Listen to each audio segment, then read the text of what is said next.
At my son's wedding, his bride pushed my wife into the mud in front of 300 guests.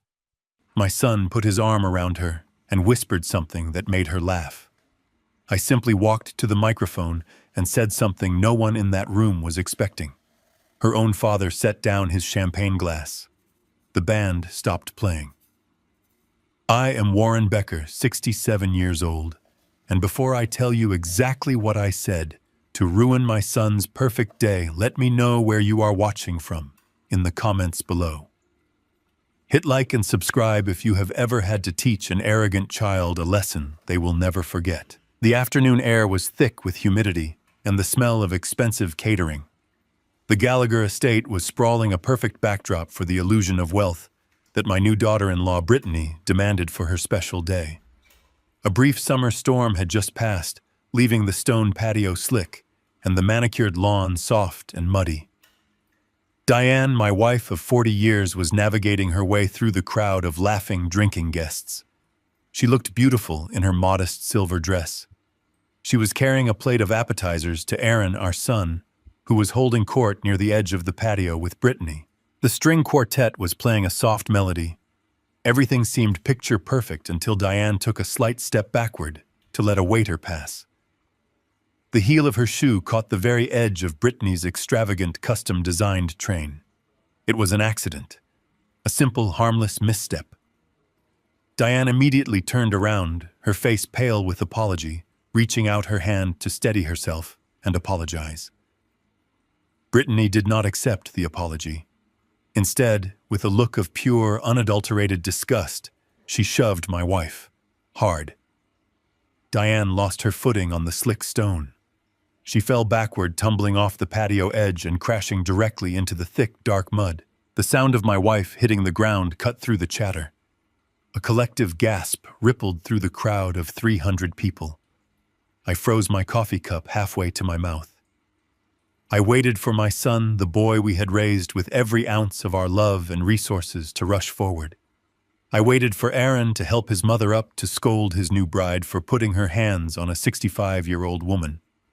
Instead, Aaron looked down at his mother, sitting in the mud. He then wrapped his arm around Brittany's waist, leaned into her ear, and chuckled. He actually laughed. The blood roaring in my ears drowned out the string quartet. I did not yell. I did not cause a physical scene. I set my cup down on a passing waiter's tray and walked through the parted crowd. People stepped aside, their eyes darting between me and the muddy ruin of my wife's silver dress. I knelt beside Diane. Her eyes were welling with tears of profound humiliation. Her silver dress was ruined, soaked through with brown sludge. I took my handkerchief from my pocket and gently wiped the mud from her cheek. I helped her to her feet, kissed her forehead, and whispered for her to wait by the car. Then I turned my attention to the stage. I walked with a steady, measured pace. Brittany was busy inspecting the hem of her pristine white gown, complaining loudly to her bridesmaids about the smudge my wife had supposedly caused. Aaron was still grinning, holding a glass of champagne. I climbed the 3 steps to the stage. The band leader, seeing the look on my face, stopped conducting. The music died instantly. I reached out and took the microphone from the stand. The feedback whined sharply, cutting through the murmurs of the crowd. 300 faces turned toward me. Vincent Gallagher, Brittany's father, stood near the front, his arrogant chest puffed out in his tailored tuxedo. He lowered his champagne flute, a frown creasing his forehead. I looked directly at Aaron. My son. The boy I had protected and provided for his entire life. Aaron, I said, my voice echoing off the stone walls of the estate your mother sends, her apologies for dirtying the bride's dress. To make up for the inconvenience, I am announcing my wedding gift right now. Aaron puffed out his chest, a smug smile spreading across his face. He nudged Brittany, expecting a grand gesture, a display of wealth to match the Gallaghers. I reached into my breast pocket and pulled out the crisp white envelope containing the cashier's check I had prepared that very morning. A check for $150,000, the down payment for their dream home. I held the envelope up so the entire crowd could see it. This envelope, I continued, my voice perfectly level, contains a check for $150,000. It was meant to start your new life. However, seeing as that new life involves putting hands on the woman who gave you life, I am officially canceling this check. Effective immediately. I tore the envelope in half right there on the microphone. The tearing sound was magnified, loud, and final. Then I tore it again. I let the pieces fall like snow onto the polished wooden stage. The silence in that reception was absolute. You could have heard a pin drop. Vincent Gallagher's mouth was hanging slightly open. Several bridesmaids covered their mouths in shock. I turned to walk away. I was done. The line had been crossed, and I was cutting the financial cord permanently. But Aaron did not stand there in shame. He did not chase after me to apologize. Instead, he marched up to the stage, his face flushed red with anger. He snatched the microphone from my hand, the feedback screeching again. He sneered at me, his eyes full of venom. "Keep your penny-pinching money, old man," he spat, his voice booming over the speakers. "You think I need your pathetic little savings? Vincent is making me a full partner at Gallagher Imports on Monday. I am stepping into the big leagues. We do not need you or your miserable money anymore. Go home." A smattering of uncomfortable applause came from the Gallagher side of the family. Aaron wrapped his arm triumphantly around Brittany. I did not respond. I simply stepped down from the stage and walked away out of the reception and toward the parking lot where my wife was waiting. But as I walked, my mind was racing. Aaron's arrogant words echoed in my head. Vincent is making me a full partner. My son thought he had just won. He thought he had humiliated me. But there was a massive problem with his triumphant declaration. Aaron believed I was just a mid-level supply chain manager who saved his pennies. He believed Vincent Gallagher was a titan of industry. What Aaron did not know, and what Vincent Gallagher was desperately trying to hide, was that Gallagher Imports had been secretly bankrupt for 3 years. The company was drowning in toxic debt. Vincent did not have 2 dimes to rub together, let alone the capital to make a 32-year-old kid a full partner. Partnerships in corporate structures like that require a massive buy-in, millions of dollars. So as I started the engine of my 10-year-old sedan to drive my muddy, weeping wife home, a chilling question settled in my gut. If Gallagher Imports was bankrupt and my son had no money of his own, how exactly did Aaron buy his way in? What did he trade for that partnership? The answer I was about to uncover would send my own son to federal prison. The drive back to our neighborhood was completely silent. The only sound was the rhythmic beating of the windshield wipers pushing away the summer rain. Diane sat in the passenger seat, wrapped in my suit jacket. She was shivering. The mud had dried into an ugly crust on her skin, and her beautiful silver dress was ruined beyond repair. She stared out the window, refusing to look at me. I knew she was crying quietly. The betrayal of our own son laughing while his wife pushed her into the dirt was a wound that no bandage could fix. I kept my hands firmly gripped on the steering wheel of my 10-year-old sedan. I did not speed. I did not drive erratically. I focused on the road, because if I let my mind linger on the image of Aaron chuckling at his mother, I would have turned the car around and done something I could not take back. We pulled into the driveway of our modest 4-bedroom suburban home. It was the same house Aaron grew up in. The same house where we celebrated his birthdays and helped him with his homework. I walked Diane inside and led her straight to the master bathroom. I ran the warm water and helped her wash the mud out of her hair. She did not say a single word. She simply wept. Once she was clean and dressed in her softest cotton pajamas, I tucked her into bed. I kissed her forehead and promised her everything was going to be all right. I waited until her breathing slowed down and the exhaustion pulled her into a deep sleep. Then I walked down the hall to my home office. I closed the heavy oak door and locked it. I sat at my desk and pulled out my secure phone. I dialed a number I kept memorized. It rang exactly twice before a sharp professional voice answered. It was Pierce.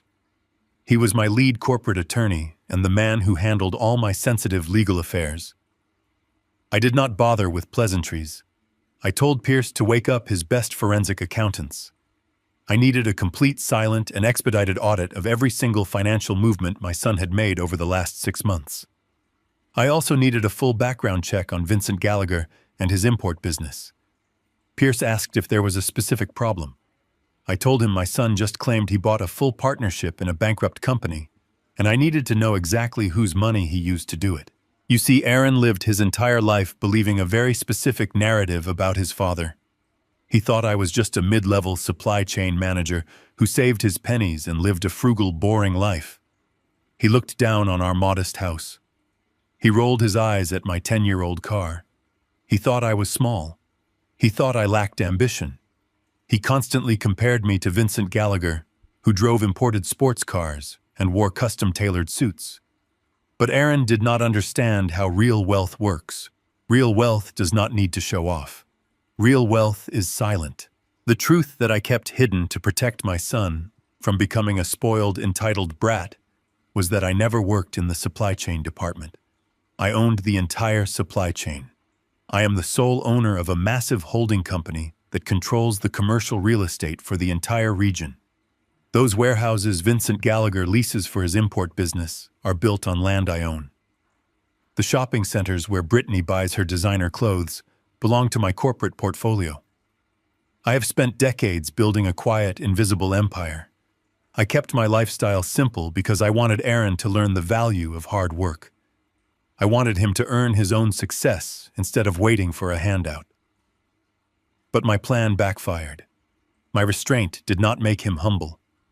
It made him resentful and vulnerable to the flashy illusions of people like the Gallaghers. I sat in the dark for hours staring at the glowing screen of my computer. I watched the rain beat against the glass window of my office. I went over every interaction I had with Aaron recently, trying to find the missing puzzle piece. Partnerships at a corporate level do not happen with a handshake. They require massive capital, millions of dollars in liquid assets or hard collateral. Aaron earned a decent salary, but he was swimming in credit card debt trying to keep up with Brittany and her luxurious demands. He did not have the cash. He did not have the credit. So how did he buy his way into Vincent Gallagher's company? What leverage did a 32-year-old kid have to offer a desperate, failing businessman? The clock on my desk read 2 a.m. when my secure phone finally buzzed. The bright screen cut through the darkness of the room. I answered immediately. Pierce sounded breathless on the other end of the line. He told me I needed to sit down. I told him I was already sitting and demanded he tell me what his team had found. Pierce explained that Aaron did not use cash to buy his partnership. He used paper. My blood ran cold as Pierce began to lay out the timeline. He told me to think back to exactly 5 weeks ago. 5 weeks ago, Diane was admitted to the local hospital for a minor gallbladder surgery. It was a routine procedure, but she was put on heavy pain medication for a few days to manage the discomfort. I stayed by her side for almost the entire time, but there was one afternoon where I had to step out to meet with a local property manager. I was gone for exactly 2 hours. Aaron had volunteered to sit with his mother while I was away. Pierce's voice grew grim. He explained that during those 2 hours, while Diane was heavily medicated and completely vulnerable, Aaron brought a notary into her hospital room. Aaron presented his mother with a stack of legal documents. He told Diane they were standard medical proxy forms required by the hospital administration. He smiled, held her hand, and told her not to worry about reading the fine print because her eyes were blurry from the medication. He just pointed to the dotted lines and told her where to sign. Diane trusted her son. She signed every single page he put in front of her. She probably smiled at him, thanking him for being such a good boy and taking care of the boring paperwork so his father would not have to worry. The thought of my wife looking up at him with drug-induced hazy affection while he knowingly handed her the instrument of our destruction made me physically sick. But they were not medical proxy forms. Pierce revealed the devastating truth. Aaron had tricked his mother into signing a broad, durable power of attorney. That document gave Aaron absolute and unchecked legal control over Diane's financial assets and property rights. My chest tightened so painfully I could barely breathe. My own son had preyed on his mother while she was lying in a hospital bed, recovering from surgery. I asked Pierce what Aaron did with that document. The answer was a masterclass in betrayal. Pierce told me that Aaron took that fraudulent power of attorney straight to Vincent Gallagher. Aaron used it to sign over the deed to our pristine summer estate, the beautiful lakefront property Diane and I purchased 30 years ago. The place where we spent every July watching the sunsets. The place where Aaron learned how to fish, standing on the wooden dock I built with my own 2 hands. Aaron legally transferred the deed of that property to Vincent Gallagher to use as hard collateral for a massive corporate loan. That was his buy-in. That was how he secured his shiny new partnership.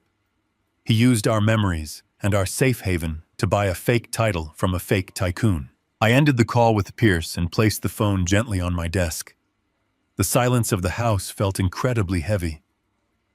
I looked down the hallway toward the master bedroom, where my wife was sleeping, completely unaware that her son had stolen her property while holding her hand in a hospital bed. She was already broken from being shoved into the mud. If she knew the extent of his deception, it would destroy her completely. Aaron thought he had won. He thought his forged paperwork and his arrogant new family had elevated him above his boring, frugal parents. He thought he was untouchable because he believed I was just a tired old man who could not fight back. He did not realize he had just kicked a sleeping giant. He wanted to play high-stakes corporate games using my assets. He wanted to steal the ground out from under us. I opened my encrypted corporate ledger and stared at the vast web of companies under my control. Tomorrow morning, I would not be the quiet supply chain manager anymore. I was going to teach Aaron and his new father-in-law a lesson about real power, and I was going to make sure they lost absolutely everything. I did not throw my coffee mug against the wall. I did not scream into the empty hallway. Anger is a cheap emotion. It makes you sloppy. It makes you loud. And right now, I needed to be entirely silent. I sat in the heavy leather chair of my home office, enveloped in total darkness, save for the harsh blue light of my computer monitors. The rain continued to lash against the glass, but my mind was completely disconnected from the storm outside. I was focused entirely on the digital trail my son had left behind. Aaron thought he was a mastermind playing a high-level corporate game. But he left a digital footprint so wide and reckless, it was almost insulting to look at. I opened my encrypted master ledger. I bypassed 3 distinct security firewalls to access the core banking portal of my holding company. I tapped into the county registry database. It was time to see exactly how deep my son had dug his own grave. The summer estate was the first piece of the puzzle. I pulled up the public property records. There it was. A title transfer executed exactly 2 weeks ago. The forged power of attorney had been scanned and attached to the file. I stared at the digital copy of my wife's signature. The handwriting was shaky, influenced by the heavy painkillers flowing through her veins during her hospital stay. My chest tightened again, but I forced the emotion down. I had to remain clinical. I had to look at this not as a betrayed father, but as the chief executive of an empire under attack. Aaron had signed the property over to a newly formed corporate entity. I ran a quick search on that registry. It was registered to Vincent Gallagher.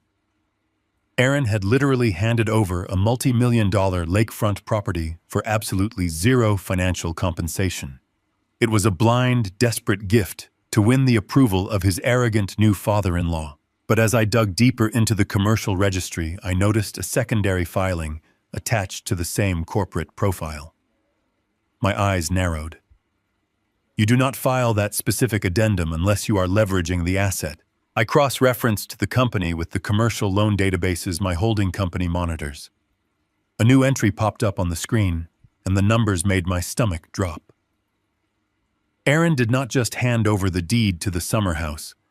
He used that forged power of attorney to originate a massive commercial loan. Vincent Gallagher had secured $500,000 in liquid cash to inject directly into his failing import business. Aaron was the primary signatory on the loan application. He used his mother's stolen legal authority to underwrite Vincent's bailout. The sheer audacity of the move was staggering. But it was the collateral schedule attached to the bottom of the loan agreement that made my blood freeze. A $500,000 commercial line of credit requires significant backing. The summer house alone was not enough to satisfy the aggressive terms of the bank Vincent had chosen. I scrolled down to the secondary collateral section, my vision blurred for a fraction of a second. There, listed in plain black and white text, was the address of my primary residence. The house I was sitting in at that very moment. The house where my wife was currently sleeping down the hall. Aaron had cross-collateralized our primary home to secure the rest of the funds for Vincent. He put a lien on the roof over his mother's head to buy his way into a fake partnership. If Vincent Gallagher defaulted on this high-interest loan, the bank would not just seize the summer estate. They would foreclose on the house we had lived in for 30 years. My son had legally authorized a bank to throw his parents out onto the street if his new father-in-law failed to make a payment. He had sold our past and our present to buy his own future. I leaned back in my chair and stared at the ceiling. The betrayal was so absolute, so structurally complete, that it almost defied logic. He had left us completely exposed. Now I faced a choice that no father should ever have to make. I looked at the digital copy of the forged power of attorney glowing on my screen. I possessed the legal and financial resources to obliterate that document with a single phone call. I could contact my attorneys and the banking authorities right now. I could file an immediate fraud injunction. The legal mechanism was incredibly simple. The moment I declared the document a forgery, the bank's automated compliance protocols would trigger. The $500,000 loan would be recalled instantly.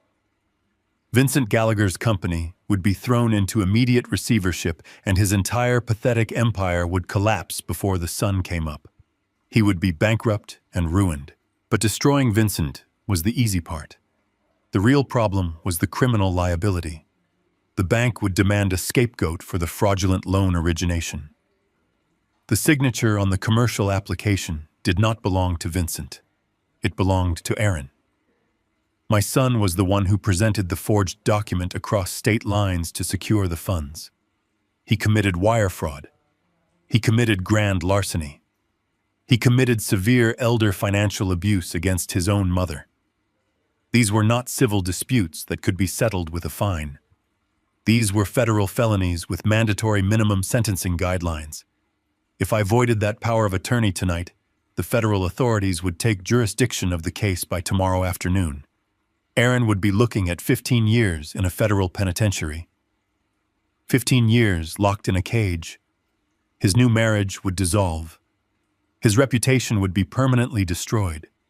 His entire life would be over before his 33rd birthday. I stood up from my desk and walked over to the window. I watched the rain wash over the dark street outside. I thought about the little boy who used to sit on my lap and help me steer the car into the driveway. I thought about the teenager I had proudly watched graduate from high school. I thought about the man who just hours ago had stood on a stage and laughed while his new bride shoved his mother into the mud. He had told me to go home. He had told me he did not need my miserable money anymore. He had chosen his side. He had chosen greed over loyalty. He had chosen arrogance over respect. If I stayed silent, I would be allowing a thief to steal my wife's security. I would be enabling a predator.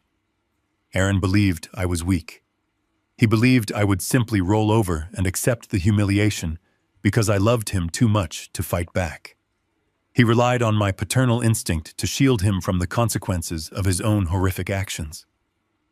But a father's job is not to protect a son from the reality of the world. A father's job is to teach him that every action has a price. Aaron had written a check with his arrogance that his reality could not cash. I walked back to my desk and looked at the glowing monitors. I did not make the phone call to the bank. I did not trigger the immediate fraud alert. I was not going to give them the mercy of a quick death. I was going to let them walk right into the trap they had built for me. I closed the ledger and shut down the computer. The silent audit was complete. It was time to prepare for the eviction. The morning sun cuts through the living room blinds with a harsh and unforgiving light. The storm from yesterday has completely passed, leaving the suburban streets outside quiet and washed clean. I am standing in the kitchen holding a mug of black coffee. I have not slept a single second. I spent the entire night sitting in my dark office tracing the digital footprints of my son's massive betrayal. Down the hallway, the house is completely silent. Diane is still asleep in the master bedroom. I made sure she took a mild sedative to help her rest after the profound humiliation she endured at the wedding reception. The silver dress she wore yesterday is currently sitting in a black garbage bag by the back door. It is a ruined, mud-stained symbol of the exact moment I lost my son forever. A sudden loud knocking echoes through the quiet house. It is not a polite knock. It is the heavy, entitled pounding of someone who believes they own the door they are hitting. I set my coffee mug on the granite counter and walk slowly toward the foyer. A tiny, foolish part of my fatherly heart hopes that Aaron has come to his senses overnight. I hope he is standing on the porch ready to drop to his knees and beg his mother for forgiveness for laughing while his new bride shoved her into the dirt. I unlock the deadbolt and pull open the heavy wooden door. Aaron and Brittany are standing on my front porch. They do not look like newlyweds who just woke up on the first day of their honeymoon. They look like corporate raiders arriving to collect a debt. Brittany is wearing a designer tracksuit and oversized dark sunglasses that cover half her face. She is chewing gum with a slow, arrogant rhythm, completely unfazed by the damage she caused yesterday. Aaron is wearing a tailored blazer over a crisp, casual shirt. He does not look at the ground in shame. He looks me right in the eye, and his posture is dripping with unearned superiority. He does not ask how his mother is doing. He does not offer a single word of apology for the horrific scene at the estate. Instead, Brittany steps forward and shoves a thick manila folder directly into my chest. I have to bring my hands up quickly to catch it before it hits the porch floor. I open the folder. The official embossed seal of the county court glares back at me. It is a formal, legally binding 30-day eviction notice. The document demands that Warren and Diane Becker vacate the premises immediately, citing a transfer of ownership deed that was executed just days ago. I stare at the bold black letters at the top of the page. It is a cold, clinical demand to abandon my entire life. I look up from the papers. Aaron crosses his arms and leans casually against the brick column of the porch. He speaks to me with a voice so cold and calculated it makes my blood run, freezing through my veins. He tells me that the house is no longer mine. He explains that under his new partnership agreement, the property has been fully collateralized under the Gallagher corporate umbrella. He says Vincent Gallagher needs to liquidate this asset immediately to fund their upcoming business ventures and to support the new luxury lifestyle Aaron and Brittany require. He speaks about my home of 30 years as if it is a discarded piece of trash. This is the house where I taught him how to ride a bicycle in the driveway. This is the house where his mother stayed up until 3 a.m, helping him build science projects for school. Now he calls it a liquid asset. He tells me they are putting the house on the market next week, and that I need to have all our cheap, outdated furniture cleared out before the real estate photographers arrive. He says the neighborhood is starting to look a little pathetic anyway, and the property value is only good for a quick cash sale. Brittany reaches into her expensive leather handbag.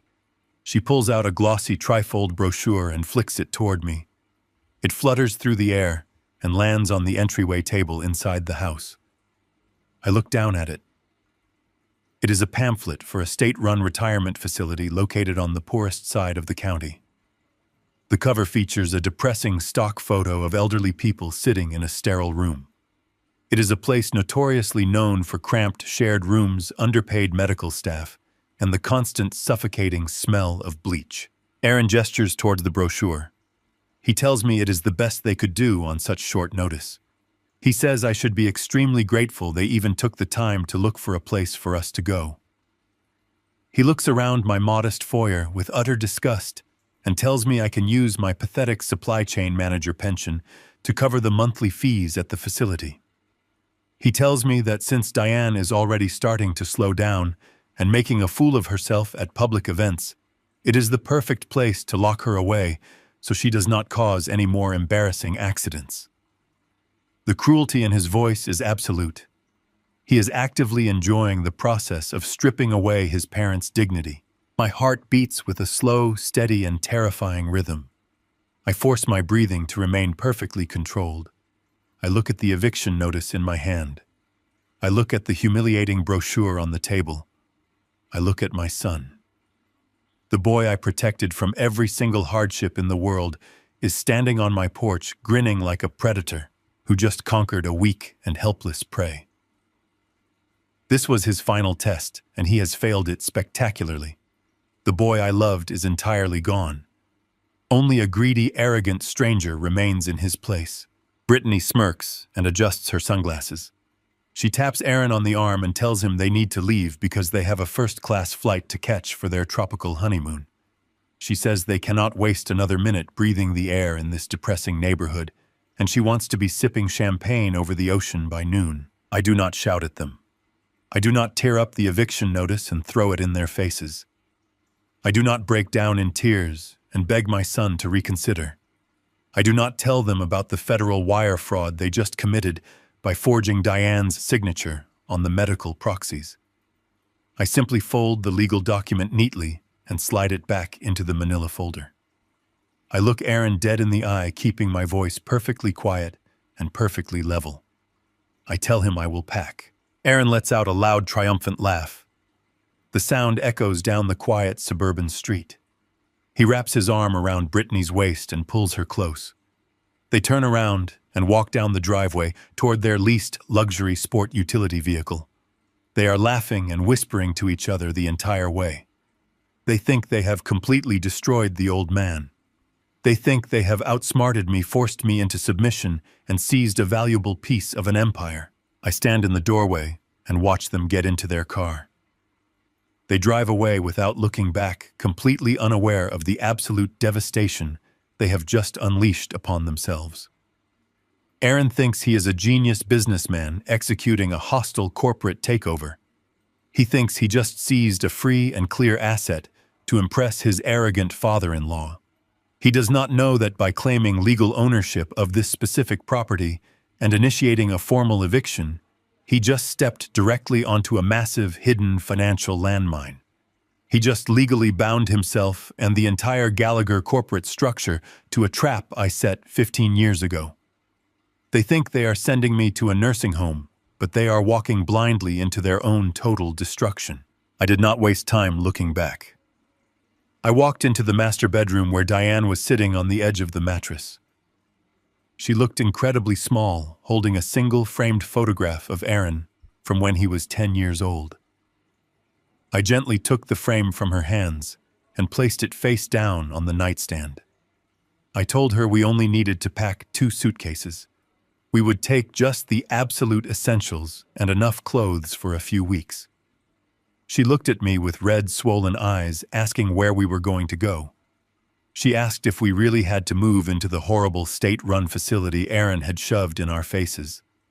I smiled a soft, genuine smile for the first time in 2 days. I kissed her forehead and told her we were going somewhere much better. We walked out the front door of the house we had lived in for 3 decades. I did not lock the deadbolt. Aaron owned the house now. Let him worry about the security. I drove us away from the quiet suburban streets and headed straight toward the glittering skyline of the city. Diane remained silent in the passenger seat, watching the familiar neighborhoods fade away into the distance. When I pulled into the private underground parking garage of the tallest residential tower in the financial district, she finally looked at me with deep confusion. A valet in a crisp uniform immediately opened her door, addressing me by name with utmost respect. I led my wife into a private elevator that required a biometric scan to operate. The polished steel doors opened directly into a sprawling 6,000-square-foot penthouse. Floor-to-ceiling windows offered a panoramic view of the entire city skyline. The floors were pristine imported marble, and the kitchen was larger than our entire old suburban house. Diane dropped her purse on the floor. She asked me whose house this was and what we were doing here. I took her hands in mine and told her the truth I had kept hidden for her protection and for our son's character. I told her the house belonged to a blind trust. I told her the blind trust belonged to me. I guided her to a plush velvet sofa overlooking the city lights. I explained that I was never a mid-level supply chain manager. I explained that over the last 40 years, I had built a massive holding company that owned the very commercial buildings we were looking at through the glass. I told her I kept our lives simple because I wanted our son to grow up grounded and humble. I wanted him to understand the value of a hard-earned dollar instead of becoming an entitled heir waiting for a massive payout. Diane listened with wide eyes as the reality of our true situation washed over her. The tears of humiliation she had been crying for 2 days were slowly replaced by profound shock. She realized we were not destitute. She realized we were not at the mercy of our arrogant son and his greedy new family. We were entirely untouchable. I poured her a glass of sparkling water and told her to rest. I had to make a phone call to finalize the transfer of our old property. I stepped into the penthouse study. The room was soundproof and lined with dark wood shelves filled with legal volumes. I sat at the massive glass desk and looked out over the empire I had quietly built from nothing. It was time to spring the trap Aaron had so eagerly walked into. 15 years ago, my corporate accountants advised me to structure my personal assets to minimize legal liability. I placed my primary suburban residence under a very specific financial umbrella. I intentionally attached a highly toxic balloon mortgage to the property using one of my own corporate subsidiaries as the lender. It was a brilliant corporate tax shield designed to protect my assets from outside litigation. The terms of this specific mortgage were utterly predatory. It carried an exorbitant interest rate and featured a brutal acceleration clause. As long as the deed remained in my name, the mortgage was completely harmless. I was essentially borrowing money from myself to keep the house untouchable. I never had to make a payment because the debt simply sat dormant on my own private ledgers. But the acceleration clause was designed with a very specific trigger to destroy anyone who tried to take the property from me. If the deed of the house was ever transferred, sold, or seized by another party without the explicit written consent of the lending company, the entire balance of the mortgage became due immediately. Not in 30 days, not in a week. Immediately. Aaron thought he was a genius when he used the forged medical proxy to transfer the deed of my house to Vincent Gallagher. He thought he was handing his new father-in-law a free and clear asset to use as collateral for his failing import business. He did not bother to run a deep title search. He did not hire competent corporate lawyers to vet the property. He was too arrogant and too eager to prove his worth to the Gallagher family. By legally claiming ownership of the house through the forged power of attorney, Aaron and Vincent triggered the acceleration clause. They did not just steal a piece of suburban real estate. They unwittingly assumed total legal responsibility for a massive toxic debt. I picked up my secure phone and dialed Pierce. My lead attorney answered on the first ring, knowing I would be calling him tonight. I kept my voice perfectly calm and devoid of any paternal hesitation. I asked Pierce if the county clerk had officially processed the deed transfer that Aaron submitted. Pierce confirmed that the paperwork had been stamped and finalized an hour ago. Vincent Gallagher was now the legal owner of record for my old suburban house. I smiled a cold, hard smile in the empty study. I told Pierce to execute the collection protocol on the balloon mortgage. By transferring the deed, Aaron and Vincent had just triggered an immediate repayment demand of $2.5 million. The money was owed directly to my holding company, and it was due by the close of business tomorrow. Pierce paused for a fraction of a second on the other end of the line. He reminded me that Vincent Gallagher did not have $2.5 million in liquid assets. He reminded me that Vincent was already drowning in corporate debt from his failing warehouses and could barely afford his own payroll. I told Pierce that was exactly the point of the trap.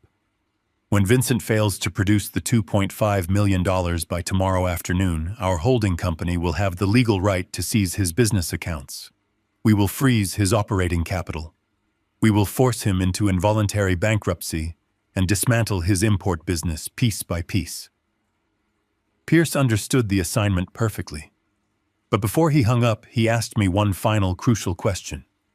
He reminded me that Aaron's name was all over the fraudulent transfer documents.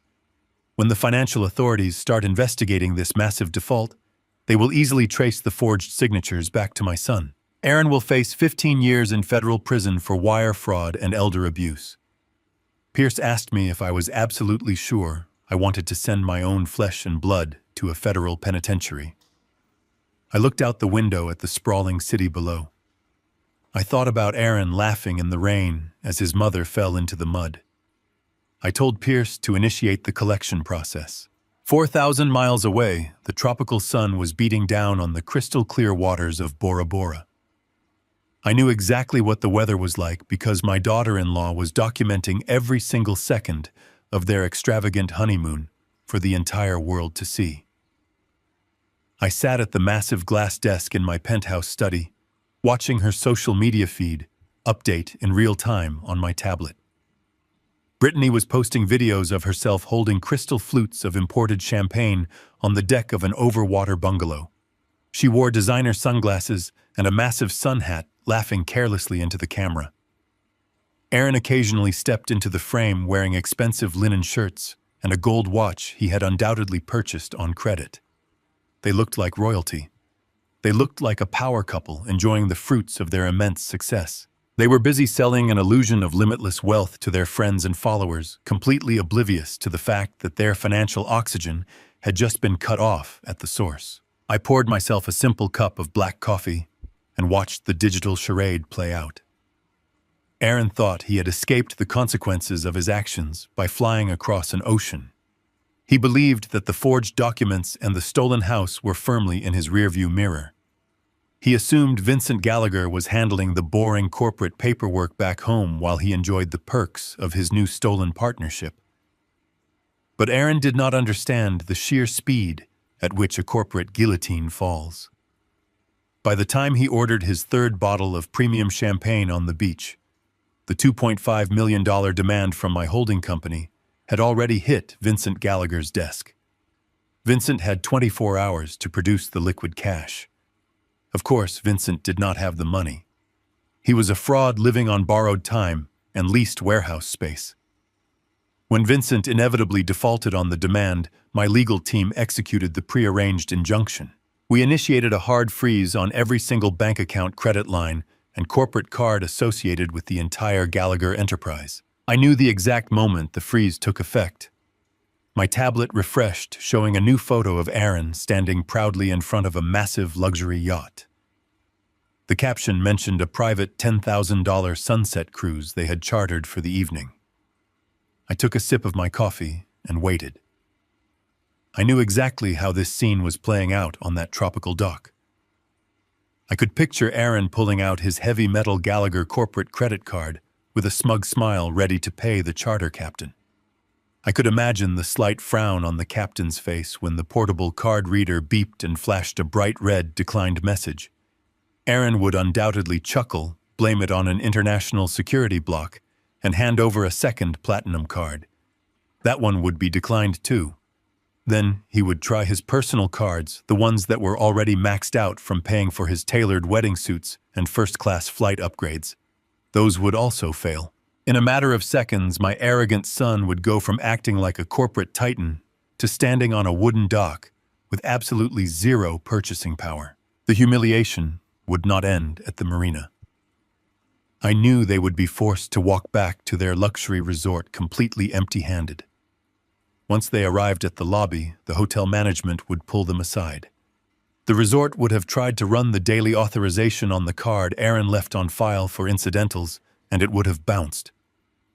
I could visualize Aaron pacing the bamboo floors of the lobby demanding that the concierge try the numbers again, screaming that he was a partner at a massive import company. He was stranded on an island paradise with a wife who expected endless luxury, and he did not have a single working piece of plastic in his wallet. The silence in my study was broken by the sharp buzzing of my secure phone. The screen illuminated, displaying an international incoming number. It was Aaron. It was a testament to his sheer arrogance that his first instinct was to call the father he had just evicted. He did not call to apologize. He called because he was looking for someone to blame.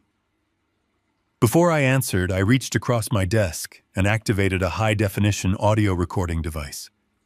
In this state, I am legally permitted to record my own phone conversations, and I needed every single word of this call captured with absolute clarity. I pressed the green button on the screen and brought the phone to my ear. I did not say hello. I simply waited for him to speak. His voice came through the speaker, completely stripped of the confident swagger he had displayed on my front porch. He was breathing heavily, his words tumbling out in a panicked, frantic rush. He demanded to know what was happening. He yelled that his cards were being declined everywhere and that hotel management was threatening to lock them out of their bungalow if they did not provide a valid form of payment immediately.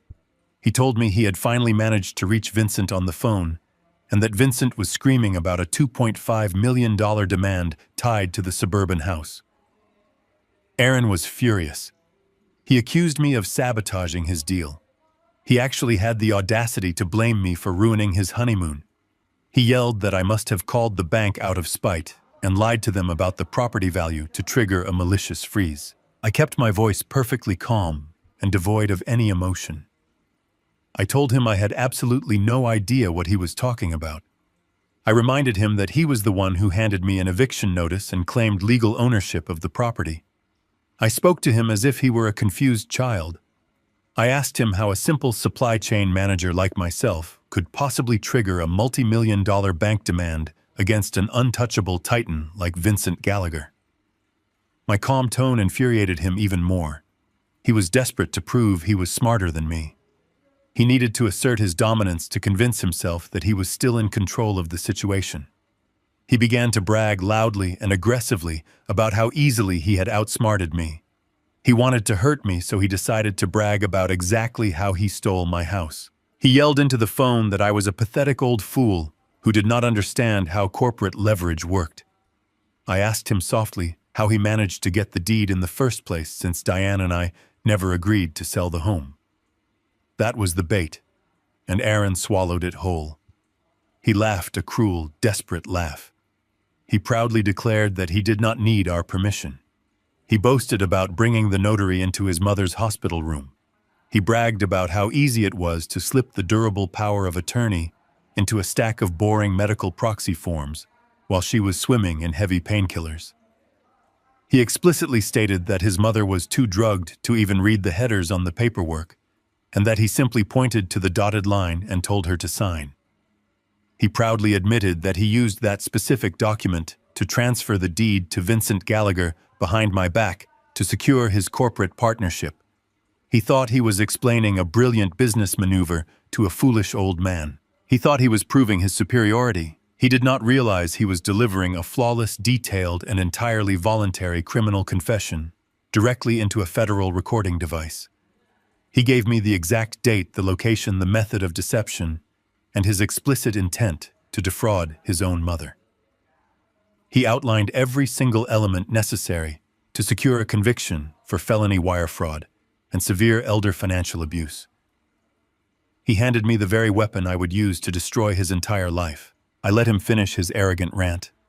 I let him breathe heavily into the phone, waiting for my devastated reaction.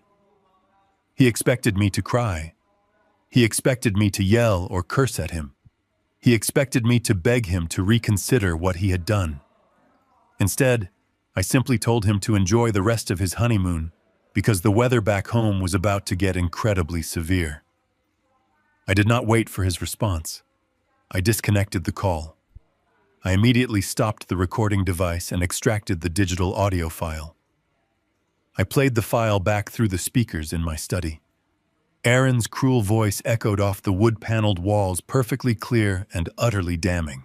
I leaned back in my leather chair and looked out the window at the sprawling city. I felt a profound sense of finality settle over me. Any lingering doubts I had about destroying my son's future completely vanished the moment he bragged about manipulating his drugged mother. He had crossed a boundary from which there was absolutely no return. I opened a secure email client and attached the audio file. I did not send it to Vincent Gallagher. I did not send it to Brittany. I sent it directly to Pierce with a single line of instruction. I told Pierce to prepare the federal dossier. The first offensive strike was complete. The financial bleeding had begun. Now it was time to let the infection spread to the rest of the Gallagher empire and watch them tear each other apart in their desperation to survive. The morning sun glared off the polished hood of Vincent Gallagher's imported sports car as he drove down the highway toward the industrial district. He gripped the leather steering wheel, feeling like an absolute king. The wedding weekend had been a spectacular triumph of smoke and mirrors. He had successfully projected the image of a billionaire tycoon to hundreds of wealthy guests. He had watched his daughter Brittany marry a young man who was eager to please and easily manipulated. More importantly, he had secured the deed to a valuable piece of suburban real estate without spending a single dime of his own money. Vincent felt completely untouchable. He believed he had outsmarted everyone. He turned up the volume on the classical music playing through his premium car speakers, letting the triumphant symphony wash over him. He was ready to start the work week feeling victorious and recharged. He steered his car off the highway and took the familiar exit toward his flagship commercial property. Vincent operated his entire import business out of 3 massive connecting warehouses in the busiest logistics hub in the county. The sprawling steel buildings were the beating heart of his operation. Every single piece of imported inventory, every delivery truck, and every corporate server was housed behind those high chain-link fences. But as he turned the corner onto his private access road, the triumphant music in his car felt suddenly out of place. He noticed the eerie silence immediately. There were no heavy diesel engines idling by the loading docks. There were no forklifts backing up with their familiar warning beeps. The massive metal loading bay doors were all rolled tightly shut. Vincent slowed his car to a crawl as he approached the main entrance. His heart skipped a beat when he saw the flashing red and blue lights reflecting off the warehouse walls. 4 law enforcement vehicles were parked diagonally across the entrance ramps, forming a solid blockade. Federal marshals wearing dark tactical vests were standing side by side in front of the main gate. A team of private security contractors in high-visibility jackets was currently wrapping thick, heavy chains around the iron bars of the gate. Vincent slammed on his brakes. He threw his car into park and leaped out, leaving the engine running and the door wide open. His face flushed bright red with indignant rage. He marched up to the closest federal marshal, demanding to know what they were doing on his property. He puffed out his chest and used the loud, arrogant tone he usually reserved for intimidating his underpaid employees. The marshal did not flinch. He did not look intimidated. He simply looked at Vincent with mild pity and handed him a thick stack of legal documents attached to a heavy clipboard. The marshal informed him that they were executing a federal commercial lockout order. He stated that the property did not belong to Vincent Gallagher, and his access rights had been officially revoked. Vincent snatched the clipboard and stared at the bold black letters printed at the top of the page. The document was an immediate eviction and asset seizure notice issued by the parent company that owned the industrial park. The company was named Apex Holdings. A cold knot of pure panic began to form in Vincent's stomach as he read the fine print. His entire business model operated on commercial leases. He did not actually own the ground his empire was built upon. For the past 2 months, he had intentionally ignored the rent notices from his landlord. He had quietly diverted hundreds of thousands of dollars from his operational budget to pay for Brittany's extravagant wedding catering and imported floral arrangements. He needed to maintain the illusion of massive wealth to impress the high society guests. He assumed Apex Holdings was just a slow-moving, faceless corporate bureaucracy. He figured he could ignore their automated warning letters and just pay the late fees whenever his next shipping container arrived. He believed he was too important of a tenant to face any real consequences. He assumed completely wrong. Apex Holdings did not send another warning letter. They invoked a zero-tolerance commercial eviction clause that was buried deep within the original lease agreement. The marshals explained the brutal reality of his situation with clinical precision. They told Vincent that the lockout was absolute and comprehensive. Every single physical asset inside those 3 massive warehouses was now legally seized by the landlord to cover the defaulted rent and the breach of contract penalties. His entire inventory of imported goods was locked inside. His fleet of delivery trucks was impounded behind the chained gates. His computer servers containing all his client data and financial records were completely inaccessible. He could not fulfill a single order. He could not ship a single product. He could not even access his own office to retrieve his personal files. His entire company had been decapitated in a single morning. Vincent turned around and looked down the sidewalk. His warehouse managers and administrative staff were standing on the curb, holding cardboard boxes filled with their personal belongings. They had been escorted out of the building by armed security before Vincent even arrived. They looked at him with a mixture of anger and profound betrayal. He was their boss, and he had failed them completely. He watched as a contractor snapped a massive steel padlock shut around the main gate securing the heavy chains. The loud metallic click echoed down the empty street. It was the sound of his entire life crumbling to dust. He was standing on the outside of his own empire, looking through the fence at a business he could no longer touch. He retreated to his luxury sports car and slammed the door shut. His hands were shaking so violently he could barely unlock his phone. The confident, arrogant tycoon from 20 minutes ago was entirely gone, replaced by a desperate, terrified man watching his world burn. He called his chief financial officer, screaming into the receiver, demanding a solution. The financial officer sounded completely defeated on the other end of the line. He told Vincent that Apex Holdings had moved with a level of speed and aggression he had never seen before in his entire career. They did not just lock the doors to the physical buildings. They had triggered emergency injunctions on the corporate surety bonds. The business was effectively paralyzed on every possible front. Vincent realized he was completely out of options. He was drowning, and he needed a massive bailout immediately. He told his financial officer to find out exactly who was pulling the strings at Apex Holdings. He demanded the name of the chief executive officer. He insisted that if he could just get a face-to-face meeting with the head of the company, he could charm his way out of the crisis. He believed he could negotiate a payment plan. He desperately thought he could use the deed to the suburban house Aaron had just given him as collateral to reopen the warehouse doors. He had absolutely no idea that claiming ownership of that specific house was the exact action that triggered a separate multi-million-dollar penalty. He thought the house was his salvation. He did not know it was the anchor pulling him to the bottom of the ocean. Sitting in his parked car with the federal marshals standing just a few feet away, Vincent began typing a frantic email on his phone. He addressed it to the legal department of Apex Holdings, begging for an audience with the anonymous owner. He threw away all his pride and wrote a message full of desperate pleading. He asked for a 24-hour extension. He used words like mutual partnership and future growth, trying to stroke the ego of the unseen billionaire who had just crushed his company. He promised he could make them whole if they just unlocked the gates. He pressed send and stared at the locked gates of his ruined empire. He waited in the quiet interior of his car, sweating through his expensive tailored shirt. He hoped the mysterious, wealthy owner of Apex Holdings was a reasonable man who would show him some mercy. The ultimate irony of his total destruction was entirely lost on him. He had absolutely no idea that the anonymous billionaire he was currently begging on his knees was the exact same man he had mocked just 2 days ago. He did not know that the man holding the keys to his entire existence was the man whose wife he had watched fall into the mud. Vincent Gallagher was begging Warren Becker to save his life. The flight back from the tropical paradise was an exercise in absolute humiliation, because every single credit card was frozen.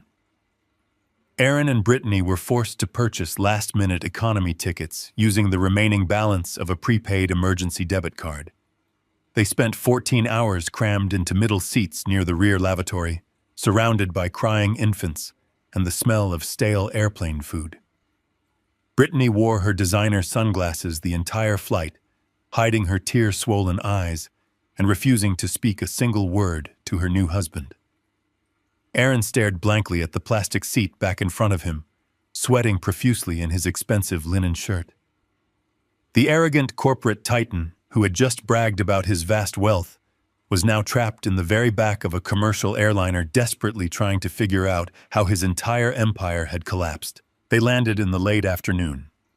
The summer heat was suffocating and oppressive. Without access to their premium rideshare accounts, they had to wait in a massive line to catch a standard yellow taxi. They rode in heavy silence while the cab driver navigated the busy highway toward the suburban neighborhood. When they finally pulled up to the house Aaron had stolen from his parents, the reality of their situation began to physically manifest.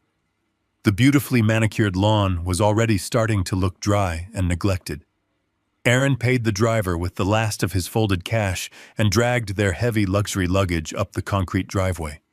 He fumbled with the keys, his hands shaking uncontrollably as he unlocked the front door and pushed it open.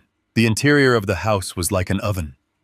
The heavy summer air was trapped inside, thick and stagnant. Aaron dropped the suitcases onto the hardwood floor and reached for the thermostat on the wall. He pressed the buttons repeatedly, but the digital screen remained completely blank. He flipped the light switches in the hallway and the living room, but the house remained entirely dark. A deep, creeping dread settled over him. He walked into the kitchen and turned the handle on the stainless steel faucet. A pathetic brown drip fell from the spout, followed by a hollow hissing sound of empty pipes. The utility companies had not just paused their services. The bank had initiated a hard physical shutoff. The property was officially marked as a distressed and foreclosed asset. Brittany stood in the center of the stifling living room, holding her expensive handbag against her chest. She looked around the dark, sweltering house and demanded to know what was going on.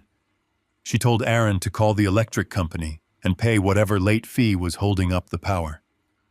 Aaron leaned heavily against the granite kitchen counter, wiping beads of sweat from his forehead. He tried to maintain his arrogant facade. He lied directly to her face, claiming his new massive partnership was just experiencing some routine bureaucratic delays, but his voice lacked all conviction. He was a terrified boy pretending to be a man, and his new bride was finally beginning to see straight through the illusion. Before Brittany could interrogate him further, the sound of screeching tires echoed through the quiet suburban street. A sleek black luxury sedan pulled into the driveway, parked at a harsh, aggressive angle. The heavy front door swung open, and Vincent slammed it shut behind him. He did not bother to knock. He stormed right into the stifling dark foyer, and the look on his face was one of pure, unadulterated murder. Vincent looked absolutely terrible. His custom-tailored suit was deeply wrinkled, and his tie was pulled loose around his neck. The polished, wealthy tycoon who had so proudly hosted a 300-person wedding reception was entirely gone. In his place stood a desperate, bankrupt man whose entire life had just been locked behind federal chains. Vincent completely ignored his daughter and marched straight toward Aaron in the kitchen. He pointed a shaking finger at his son-in-law and demanded to know exactly what kind of toxic garbage asset Aaron had handed him. Vincent screamed that his entire import business was padlocked by federal marshals because the anonymous landlord had executed an immediate commercial lockout. But that was not the worst part. Vincent revealed the catastrophic, fatal error Aaron had made. Vincent yelled that by accepting the deed to this specific suburban house, they had triggered a hidden corporate balloon mortgage. He told Aaron that the bank was currently demanding an immediate repayment of $2.5 million. Vincent slammed his fists on the granite counter, demanding that Aaron use his supposed vast personal wealth to fix the massive debt he had just triggered. Aaron backed away, his eyes wide with profound shock. He realized then that his father had set a flawless, invisible trap. But instead of taking responsibility, Aaron did what he had always done. He deflected the blame. He yelled right back at Vincent. He demanded that Vincent pay him the massive partnership salary he was promised at the wedding. Aaron screamed that his own credit cards were declining and he needed his executive signing bonus immediately to clear his mounting personal debts. He told Vincent to liquidate the import warehouses to cover the $2.5 million. It was a pathetic display of ignorance. Aaron still did not understand that the warehouses were entirely leased and that Vincent did not actually own any of the commercial property he operated on. Brittany watched the two men screaming at each other in the dark, suffocating kitchen. The pieces of the puzzle rapidly assembled in her mind. She looked at her father, the man she believed to be an untouchable billionaire begging for a bailout. She looked at her new husband, the man she thought was a secret trust fund, baby demanding a salary to pay off basic credit cards. The entire foundation of her marriage crumbled into dust in a matter of seconds. She realized they were all completely broke. She realized there was no corporate empire, no limitless bank accounts, and no glamorous future. She had married a fraud who stole a heavily indebted house from his own parents, and her father had used her wedding to hide his total financial ruin. Brittany let out a shrill, piercing scream that silenced both men. She threw her expensive handbag across the kitchen, where it knocked a glass vase off the counter and shattered it into pieces. She marched up to Aaron and shoved him hard in the chest. She screamed that he was a pathetic, broke liar. She told him he was nothing but a useless supply chain manager's son who had to forge documents just to pretend he was important. She yelled that she had wasted the best years of her life tying herself to a man who could not even keep the lights on in a stolen house. She was no longer the smug bride laughing in the rain. She was a deeply indebted woman trapped in the dark. Vincent watched his daughter attack his son-in-law, and a cold, calculating shift occurred in his eyes. The panic in his expression slowly morphed into a ruthless survival instinct. Vincent was a shark who had spent decades navigating the murky waters of commercial logistics. He knew when a ship was sinking, and he knew exactly how to throw someone overboard to lighten the load. He realized that the $2.5 million debt and the federal lockouts were all legally tied back to the fraudulent deed transfer. He realized that Aaron was the sole source of the toxic infection that had just destroyed the business name. Vincent slowly straightened his posture and buttoned his wrinkled suit jacket. He looked at Aaron with absolute disgust and told him he was a massive liability. Vincent stated very calmly that he was not going to go down for a federal crime committed by a desperate, arrogant kid. He told Aaron that the forged signature on the medical documents belonged entirely to him. Vincent explained his new plan with chilling clarity. He declared he would walk straight into the district attorney's office tomorrow morning. He was going to hand over the fraudulent property deed and swear under oath that Aaron acted completely alone. Vincent was going to trade his new son-in-law to the federal prosecutors in a desperate attempt to secure his own corporate immunity. Aaron stood frozen in the dark kitchen, the realization washing over him like ice water. The father-in-law he had committed profound treason to impress was now going to be the star witness in his federal prosecution. The arrogant alliance was entirely dead, and Aaron was completely alone. The elevator doors slid open with a soft, expensive chime revealing the top floor of the Apex Holdings Tower. Vincent adjusted his tie, his hands slick with nervous sweat. He was running on pure adrenaline and desperation, having spent the last 48 hours watching his entire import empire remain locked behind federal chains. He had pulled every string, called every contact, and practically begged the legal department for an emergency audience with the anonymous CEO of this faceless holding company. He needed to unlock those warehouse doors today, or his business was permanently finished. Walking slightly behind him were Aaron and Brittany. Vincent had dragged them along for one specific purpose. He was going to throw his arrogant son-in-law directly under the bus. He planned to present Aaron to the Apex board as a rogue, desperate kid who had forged legal documents without Vincent's knowledge. He was going to use Brittany to play the victim, the innocent bride who had been duped by a fraudulent husband. Vincent believed that if he offered the board a clear scapegoat, they might show him mercy and release the commercial lockout. A severe-looking receptionist escorted them down a wide hallway lined with modern art and frosted glass. Vincent tried to project an air of confident wealth, but his wrinkled suit and exhausted eyes gave him away. He was a man walking to his own execution, hoping he could talk his way out of the noose. Aaron walked with his head bowed, terrified of the federal wire fraud charges hanging over his head. Brittany clutched her designer handbag, glaring at her husband with undisguised hatred. The toxic alliance that had formed at the wedding reception was entirely dead, replaced by a desperate, frantic scramble for individual survival. The receptionist opened a set of heavy mahogany doors, gesturing for them to enter the main boardroom. The room was spectacular. Floor-to-ceiling windows offered a panoramic view of the entire city skyline, the exact same view I enjoyed every morning from my private office. The conference table was massive, polished to a mirror finish. Several executives in sharp suits sat along the sides, their faces completely unreadable. But it was the chair at the head of the table that drew all the attention. The high-backed leather chair was turned around, facing the sprawling city view, hiding the CEO from sight. Vincent stepped into the room, clearing his throat, trying to summon the arrogant swagger he had used to intimidate so many people. He announced his presence, stating that he was Vincent Gallagher, and he was here to negotiate a mutually beneficial resolution to the unfortunate commercial lockout situation. He spoke loudly, assuming the man in the chair was just another corporate shark he could charm or bribe. The executives at this table did not speak. They did not offer Vincent a seat. They simply waited. The heavy leather chair slowly swiveled around. Vincent stopped talking instantly. His mouth hung slightly open, the arrogant words dying in his throat. Aaron took a sharp, stumbling step backward, actually bumping into the mahogany doorframe. Brittany let out a small, strangled gasp, her hands flying up to cover her mouth.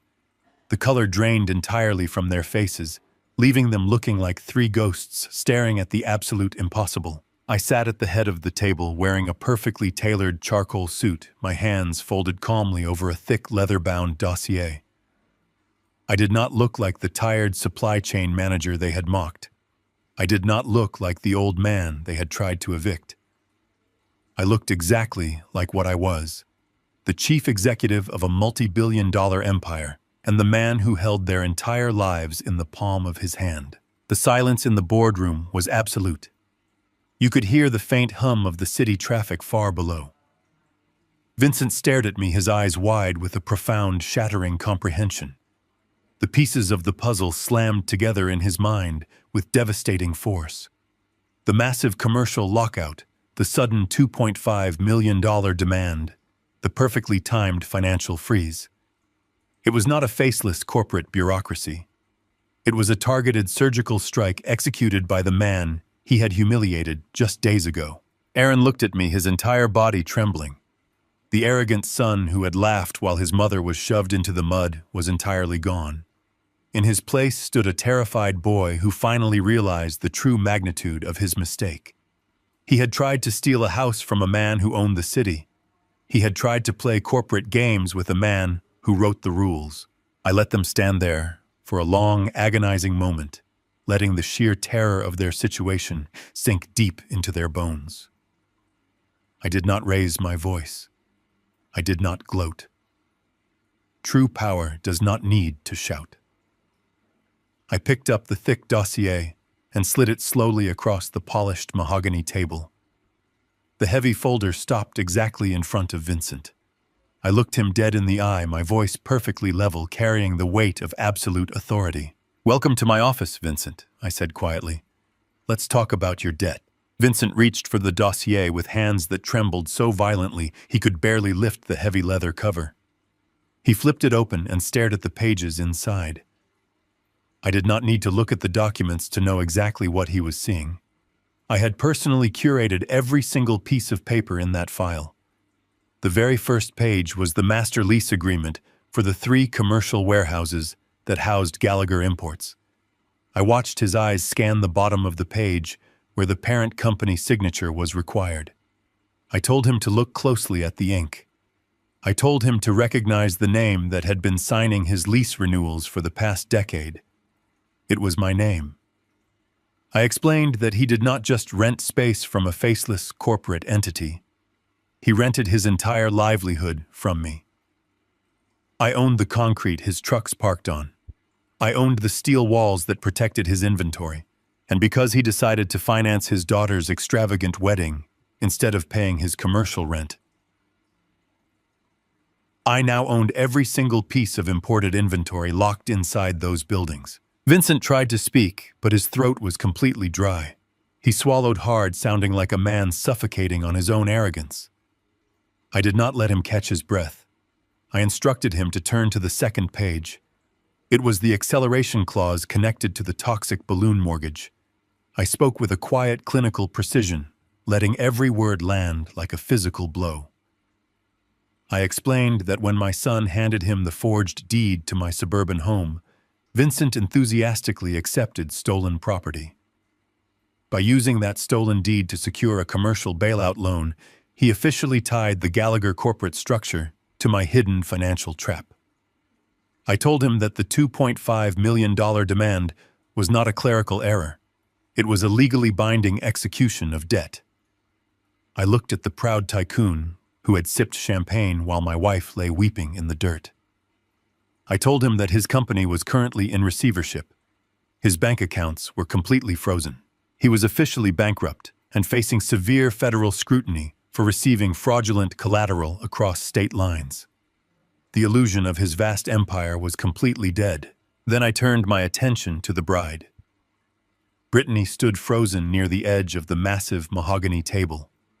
The arrogant smirk she had worn on my front porch when she handed me the eviction notice was entirely gone.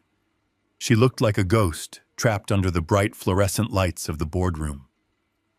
I slid a separate, much thinner folder across the polished wood directly toward her. I told her to open it. I told her she deserved to see the exact financial portfolio of the man she had married. She hesitated, her manicured fingers shaking as she lifted the cover. I did not wait for her to read it. I recited the numbers from memory so the entire board of executives could hear exactly what kind of fraud was standing in their presence. I detailed Aaron's maxed-out credit cards. I listed the exorbitant personal loans he took out to pay for his tailored suits and his first-class honeymoon to Bora Bora. I explained that Aaron possessed absolutely zero equity in the Gallagher company because his entire partnership buy-in was founded on a forged, stolen, and highly toxic asset. I watched the realization wash over her pale face. She had married a man purely for his supposed wealth and his corporate ambition, only to discover she had tied herself to a completely broke criminal. I looked at her pristine designer outfit and reminded her that every single luxury she was currently wearing was financed by fraudulent debt. I told her that the shoes she had used to push my wife into the mud were bought with stolen money. The atmosphere in this boardroom fractured completely. The reality of their total destruction fell upon them like a collapsing building. Vincent Gallagher, the man who had built his entire identity on dominating others physically, collapsed. His knees hit the carpeted floor with a heavy thud. He gripped the edge of the mahogany table, looking up at me with tears streaming down his face. He begged me for a payment plan. He pleaded with me to unlock the warehouse gates, promising he would work the rest of his life to pay off the debt. He offered to sign his entire company over to me if I would just call off the federal marshals and release his inventory. He was weeping openly, stripping away every ounce of his pride. I looked down at him, kneeling exactly where I wanted him, and felt absolutely nothing. He was paying the price for his arrogance. Beside him, the shock in Brittany's eyes morphed into pure, unadulterated rage. She looked at her father begging on his knees and realized her new husband was the sole reason why her entire privileged life was burning to the ground. She turned toward Aaron. She did not yell immediately. She simply raised her hand and delivered a vicious, open-palmed slap directly across his face.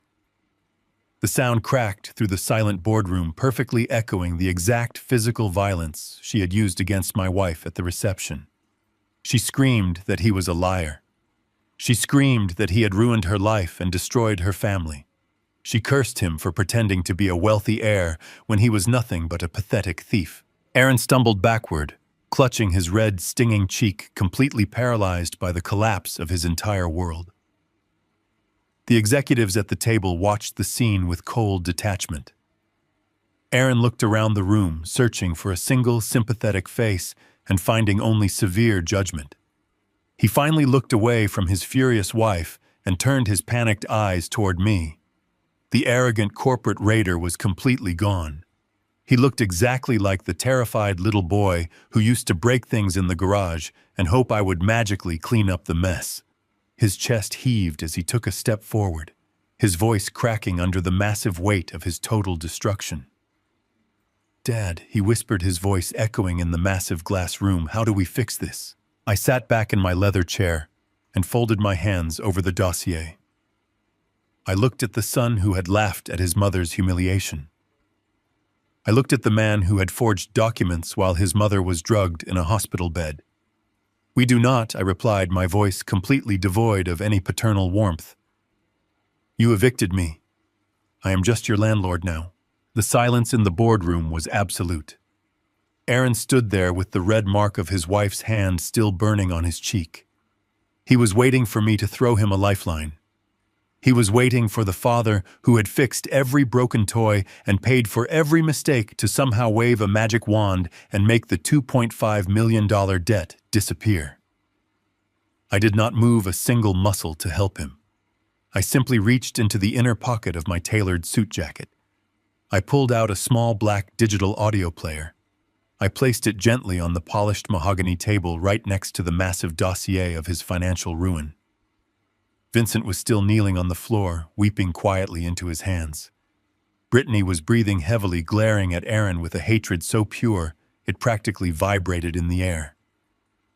The board executives sat completely still, watching the destruction of a family play out in real time. I looked at Aaron and told him that his biggest mistake was not stealing from me. His biggest mistake was assuming I was stupid. I pressed the play button on the small black device. The audio was crystal clear. It echoed off the floor to ceiling glass windows and filled the massive corporate space. It was the exact recording of the phone call Aaron had made to me from his luxury bungalow in Bora Bora. My calm, steady voice played first, asking him a simple question about how he managed to secure the deed to my house. Then came his reply. Aaron heard his own arrogant voice booming through the boardroom speakers. He heard himself laughing a cruel, mocking laugh. He listened in absolute horror as his recorded voice proudly explained the entire scheme. The recording detailed exactly how he brought the notary into the hospital room. It captured him bragging about slipping the durable power of attorney into a stack of boring medical proxy forms. Everyone in the room heard him explicitly state that his mother was heavily medicated on painkillers and too blurry-eyed to read the headers on the paperwork. His recorded voice boasted about pointing to the dotted line and telling her to sign. Aaron stood frozen in front of the table. The blood drained completely from his face, leaving him looking like a terrified ghost. He realized he was listening to his own voluntary criminal confession. Brittany covered her mouth with her hands, taking another step away from him, as if he were carrying a deadly disease. Even Vincent stopped his pathetic weeping and looked up from the carpet, his eyes wide with a new profound level of terror. They all knew exactly what that recording meant. I reached out and pressed the pause button. The sudden silence in the room felt heavier than the audio. I looked directly into my son's terrified eyes. I kept my voice perfectly level, stripping away any lingering trace of parental affection. I told him that he thought he was executing a clever corporate loophole. I explained that what he actually did was commit severe elder financial abuse against a vulnerable patient recovering from surgery. I watched his chest heave as he struggled to pull air into his lungs. I continued my clinical deconstruction of his actions.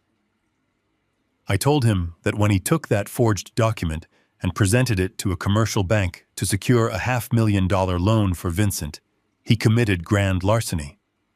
I explained that because the bank he defrauded was headquartered in another state, and he authorized the electronic transfer of those funds while sitting on a tropical island, he committed federal wire fraud. I saw his knees begin to physically shake. I educated him on the brutal reality of the federal justice system. I told him these were not simple civil disputes that could be settled with a slap on the wrist or a corporate bankruptcy filing. These specific felonies carry mandatory minimum sentencing guidelines. There is no parole in the federal system. I told him he was not looking at a financial penalty. He was looking at spending the best years of his life locked inside a concrete cell. Aaron began to shake his head back and forth in slow, desperate denial. He opened his mouth to speak, but no words came out. He looked at the audio player on the table as if it were a loaded weapon pointed directly at his chest. He finally realized the flawless nature of the trap I had set. I had not just let him steal a house. I had given him the rope he needed to hang himself, and then I quietly recorded him kicking away the chair. He fell back into one of the heavy leather boardroom chairs, gripping the armrests with white knuckles. He asked me in a voice that was barely a whisper if I was really going to use that recording to destroy him. I told him he destroyed himself the moment he decided his mother's safety was worth less than a fake corporate title. I told him I was simply the man delivering the receipt for his purchases. Vincent slowly pulled himself up from the floor, leaning heavily against the table. He tried to distance himself from Aaron immediately. Vincent stammered that he had absolutely no idea the power of attorney was forged. He claimed he was an innocent victim of Aaron's deception. I looked at Vincent and told him ignorance of a crime does not excuse the possession of stolen assets. I reminded him that he eagerly accepted a multi-million-dollar property without a single question because his greed completely blinded his judgment.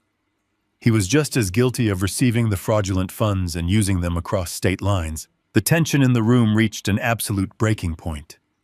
Aaron was weeping silently, his face buried in his hands, completely broken by the weight of his impending doom. Brittany was completely numb, staring blankly at the polished wood table, realizing her entire future was erased. I sat back in my chair and buttoned my suit jacket. I told them that our meeting was officially concluded. Aaron looked up, his eyes red and swollen. He asked if I was going to call the police. I offered him a very cold, very polite smile. I told him he fundamentally misunderstood how corporate executives handle massive fraud. I do not call the local police. I prefer to utilize specialized professionals. At that exact moment, the heavy mahogany doors of the boardroom swung open. Pierce, my lead attorney, walked into the room. He was not carrying his usual leather briefcase. He was holding a single manila envelope. But Pierce did not walk in alone. He was flanked by two tall individuals wearing dark suits and serious expressions. They stepped into the boardroom with a heavy, authoritative presence that instantly commanded the entire room. One of the men reached into his breast pocket and produced a leather wallet, flipping it open to reveal a shining gold badge. He announced that he was a special agent with the Federal Bureau of Investigation. The color vanished from Aaron's face for the final time.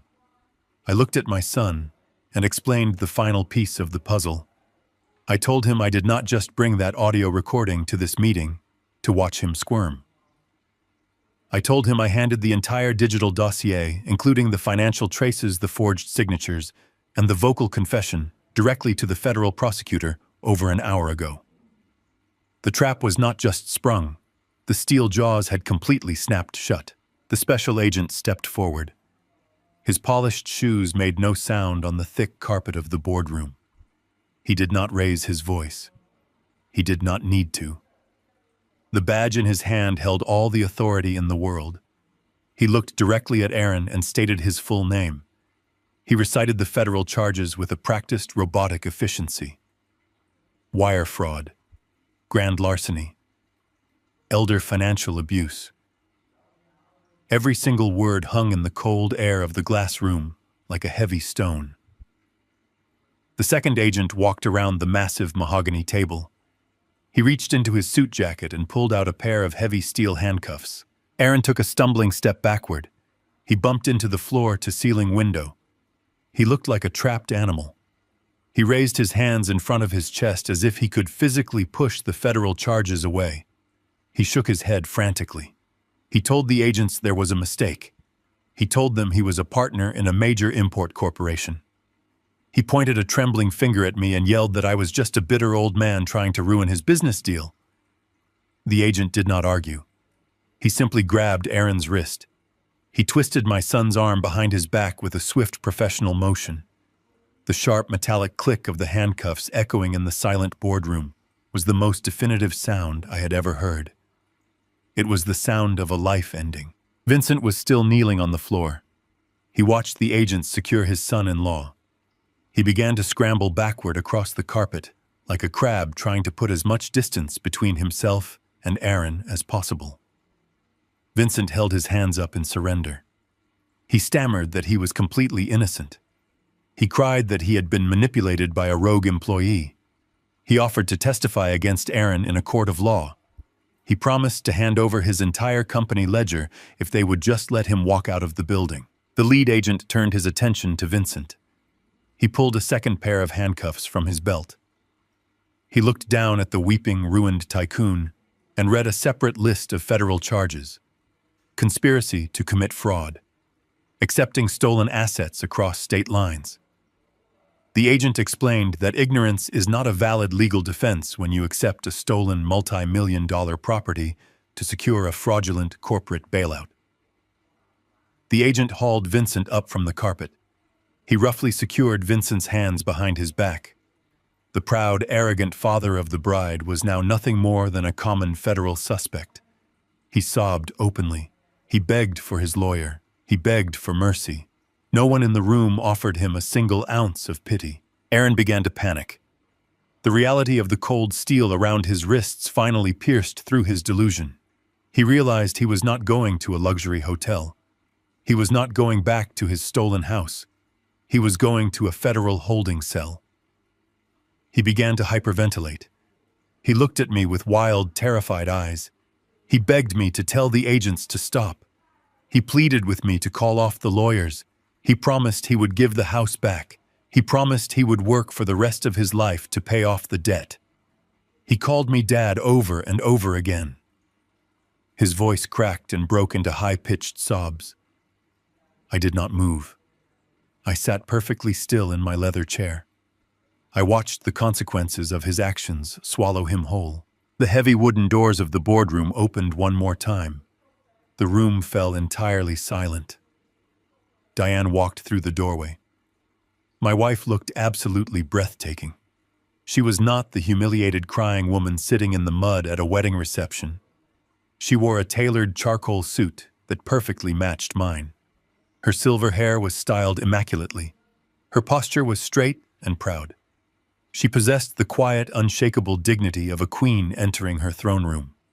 She walked gracefully to my side and placed a gentle hand on my shoulder. She looked at the two handcuffed men standing in the center of our corporate boardroom. Aaron stopped struggling against the federal agents. He looked at his mother. The tears streamed freely down his face. His arrogant facade shattered into a million irreparable pieces. He reverted instantly to a frightened little boy. He dropped to his knees, pulling the agents down with him. He sobbed and called out to her. He begged her for forgiveness. He told her he was so sorry for everything.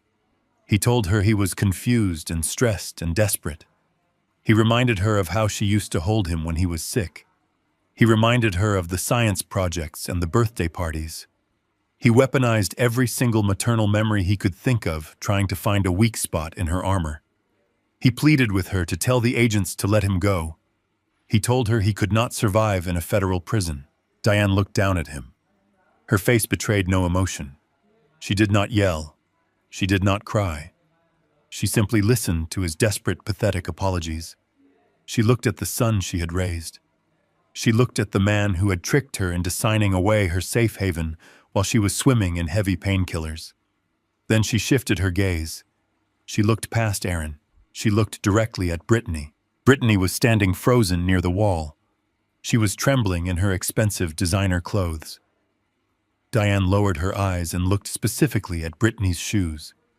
They were the same custom white silk shoes Brittany had worn on her wedding day. The same shoes she was wearing when she violently shoved Diane off the stone patio. Because Aaron and Brittany were entirely bankrupt, because all their credit cards were frozen and their accounts were seized, Brittany had not been able to afford a trip to the dry cleaners. The expensive white silk was still heavily stained with dark, dried mud. The exact same mud Diane had fallen into. Diane stared at the dried mud on those designer shoes. It was the ultimate physical proof of their cruelty and their current pathetic poverty. It was the undeniable reminder of how they had treated her when they thought they held all the power. Diane did not need to say a single word. She lifted her head. She looked at Aaron one final time. Her eyes were completely empty of maternal love. The well of her forgiveness was entirely dry. Diane turned her back on her son. She faced the sprawling windows looking out over the glittering city that we owned. She did not look back. Aaron's screams echoed off the glass walls. He wailed for his mother as the federal agents hauled him to his feet. They dragged him toward the boardroom doors. He thrashed and kicked, but the agents were much stronger. They dragged him down the hallway toward the elevators. Vincent was dragged out right behind him, weeping and apologizing to the empty air. The heavy mahogany doors swung shut, closing off the sound of Aaron's desperate, pathetic cries. The elevator chimed, and then there was nothing but silence. I stood up from my chair. I buttoned my suit jacket and placed my hand gently over Diane's hand. We stood together in the quiet boardroom, completely at peace. The cancer had been cleanly removed from our family. Brittany was left standing entirely alone in the center of the massive glass room. She was not handcuffed. She was not arrested.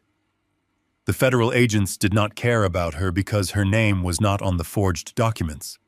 But her punishment was far worse than a quick arrest. She stood trembling under the bright fluorescent lights, realizing the absolute totality of her situation. She had married a man purely for his money and his status. She had mistreated everyone who stood in her way. Now she was completely bankrupt. Her credit cards were declined. She had no access to cash. She had been legally evicted from her stolen home. She had no place to sleep tonight. Her father was on his way to a federal holding cell, and her new husband was facing a mandatory minimum sentence in a federal penitentiary. She was left with absolutely nothing but the clothes on her back and a pair of mud-stained wedding shoes. We did not say a word to her. We simply walked out of the boardroom, leaving her completely alone in the wreckage of her own arrogance. 2 weeks had passed since the heavy mahogany doors of the corporate boardroom slammed shut on my son's arrogant life. The storm of federal indictments, corporate asset seizures, and public humiliation had swept through the city, dominating the local financial news. Diane and I did not watch the broadcasts. We did not need to see the spectacular public ruin of the people who had tried to destroy us. We spent our days in the quiet sanctuary of our penthouse, reclaiming the peace that had been stolen from us over the past few months. The toxic stress that had weighed on my wife was completely gone. Her smiles were genuine again. The shadow of our son's betrayal would always be a part of our history, but it no longer dictated our present. We were moving forward. It was a Tuesday evening, and the city was being battered by a relentless torrential downpour. The rain hammered against the floor-to-ceiling windows of the penthouse, blurring the glowing lights of the financial district into streaks of gold and red. Diane and I had decided to go out for a quiet dinner at a private restaurant across town.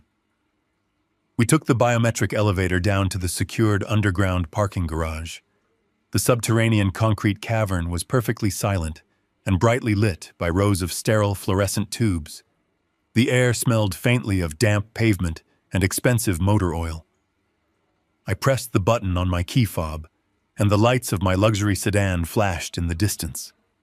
As we walked toward the vehicle, a small shivering shadow detached itself from the concrete pillar situated right beside my parking space. Diane stopped walking and grabbed my arm. I stepped slightly in front of her, keeping my expression completely neutral as the figure stepped out into the harsh overhead lighting. It was Brittany.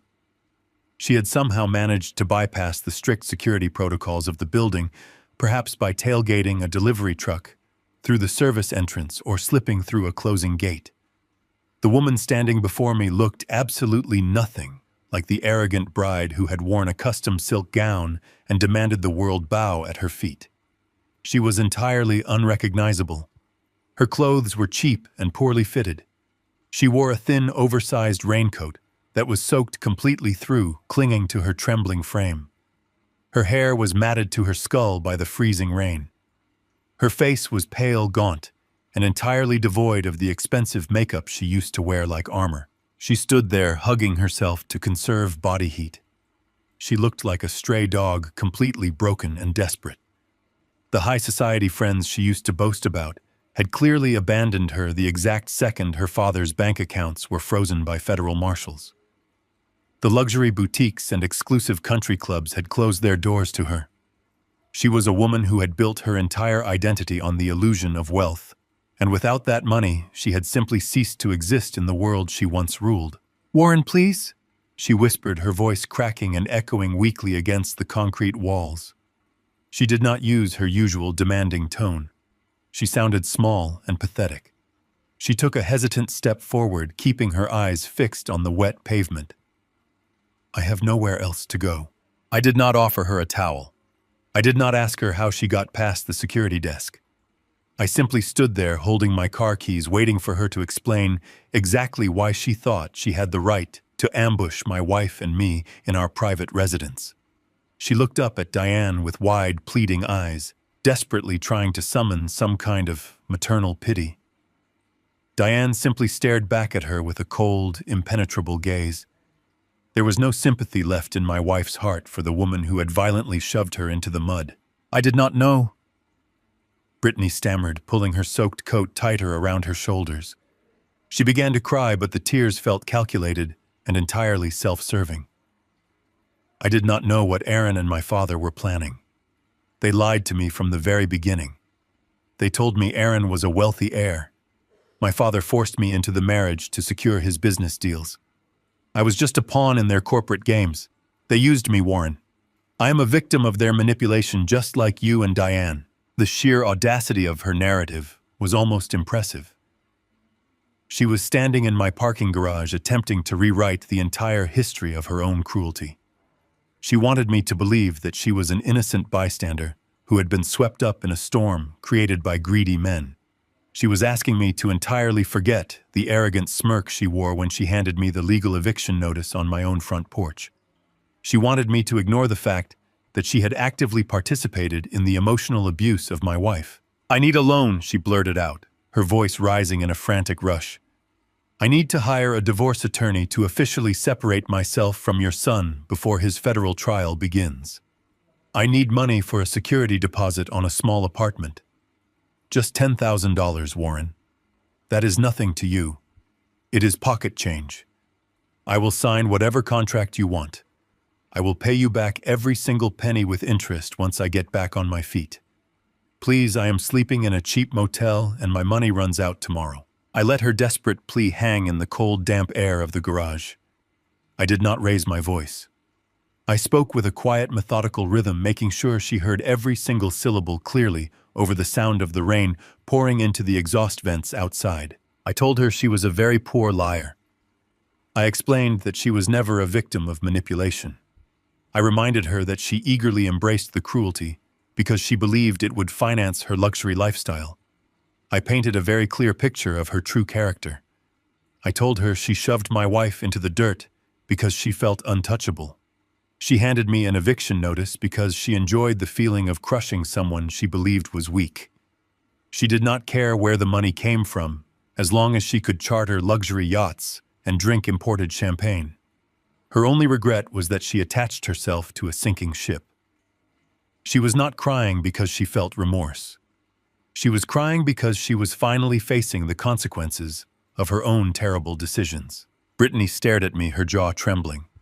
The victim facade melted away, leaving only pure desperation. "You have millions," she whispered, her voice laced with bitter resentment. "You can ruin my father and send your own son to prison, but you cannot spare a few $1,000s to help a woman you destroyed." "I did not destroy you," I replied calmly. "You destroyed yourself the moment you decided human dignity was less important than a designer label." I reached into the inner pocket of my tailored suit jacket. Brittany's eyes immediately lit up with a pathetic glimmer of hope. She thought my lecture was simply the price she had to pay before I pulled out my checkbook to make her go away. She thought her begging had finally worked. I pulled my hand out of my pocket. I was not holding a checkbook. I was holding a crisp, white, rectangular piece of cardstock. I extended my arm and offered it to her. She took it with shaking fingers, holding it up to the harsh fluorescent light to read the printed text. It was a business card. The bold black letters read, "Apex Commercial Sanitation Services." "That is one of the many subsidiary companies operating under my holding umbrella," I explained, my voice completely devoid of any emotion. "They handle the overnight deep cleaning for industrial slaughterhouses and public transit stations. The work is physically agonizing. The shifts begin at midnight and end at dawn. The pay is the absolute legal minimum wage permitted by state law."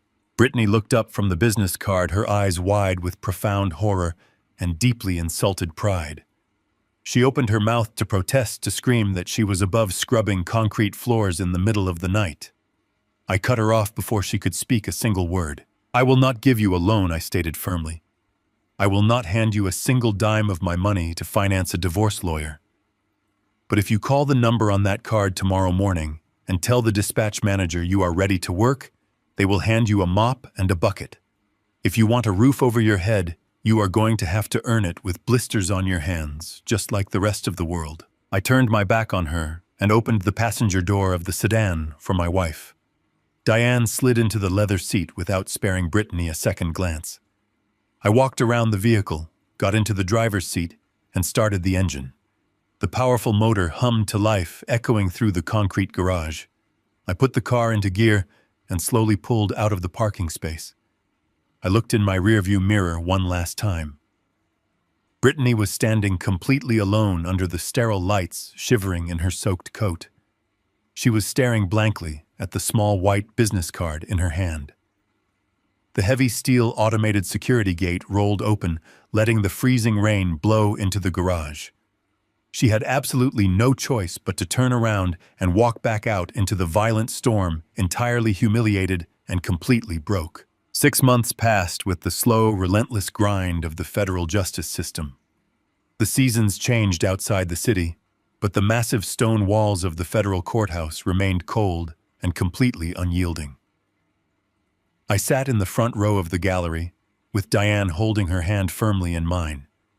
The courtroom was vast, lined with dark polished oak, and filled with an oppressive, heavy silence. The gallery behind us was packed with local journalists, financial reporters, and curious onlookers who had eagerly followed the spectacular public collapse of the Gallagher import business. But I was not looking at the crowd. I kept my eyes fixed firmly on the two men sitting at the defense tables. Vincent Gallagher and my son Aaron were wearing identical, loose-fitting, orange prison jumpsuits. Their hands and ankles were bound by heavy metal chains that clinked loudly against the wooden chairs whenever they shifted their weight.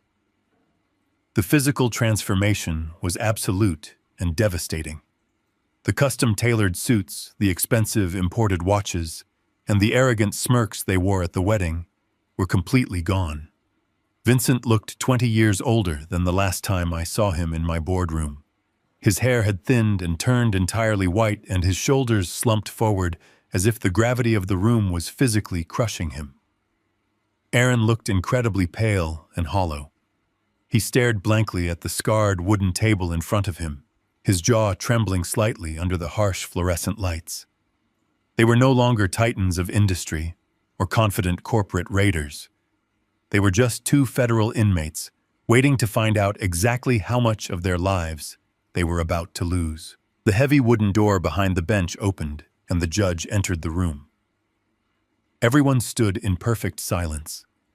The judge was a stern, meticulous woman with decades of experience handling corporate fraud and elder abuse cases. She did not waste a single second with pleasantries.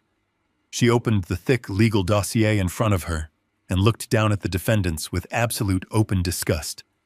She spoke with a sharp, clear voice that echoed off the high ceiling. She addressed Vincent first. She dismantled his entire career in a matter of minutes, calling him a desperate predator who built a house of cards and used stolen family assets to keep it from collapsing. She told him his greed had ruined his own daughter and destroyed his legacy.